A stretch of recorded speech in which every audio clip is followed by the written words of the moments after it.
মুখোমুখি দুটি বাইকের সংঘর্ষ ঘটনায় জখম দুই।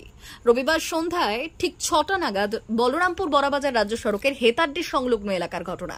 জানা গিয়েছে, ঝাড়খণ্ডের রসিকনগরের বাসিন্দা বিপিন গড়াই বাইকে করে বাড়ি ফিরছিলেন, আর সেই সময় বিপরীত দিক থেকে আসা বাগমুন্ডি থানা ধসকা গ্রামের দেবাশিস বাস্কের বাইকের সাথে মুখোমুখি সংঘর্ষ হয়। ঘটনায় গুরুতর জখম হন দুজনেই। এরপর ঘটনার খবর পেয়ে ঘটনাস্থলে পৌঁছয় এবং উদ্ধার করে জখমদের বলরামপুর বাসগড় হাসপাতালেও নিয়ে আসেন বলরামপুর থানার পুলিশ। হাসপাতালে কর্তব্যরত চিকিৎসকরা তাদের প্রাথমিক চিকিৎসার পর দুজনকেই উন্নত চিকিৎসার জন্য পুরুলিয়া দেবেন মাহাতো গভর্নমেন্ট মেডিকেল কলেজ ও হাসপাতালে স্থানান্তরিত করেন।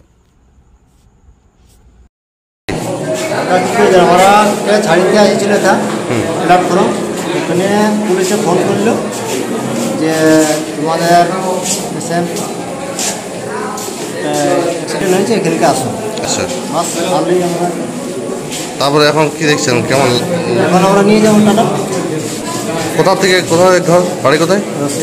হ্যাঁ, রসিকনগর। আচ্ছা, কি নাম হলো? বিপিন গড়াই। আর কোথায় হয়েছে অ্যাক্সিডেন্টটা, কোথায় হয়েছে? ওইটা তো নাম নাই। আর কিসে কিসে হয়েছে অ্যাক্সিডেন্ট? কি দুটাই মোটরসাইকেল লাগিয়েছে? ভালো, পাটা ভাঙিয়েছে দুজনেরই। আমাদের পেশেন্টের বুকে লাগিয়েছে, মাথায় লেগেছে। আপনার কি নাম? আপনার কি নাম? মন্তেশ গড়াই।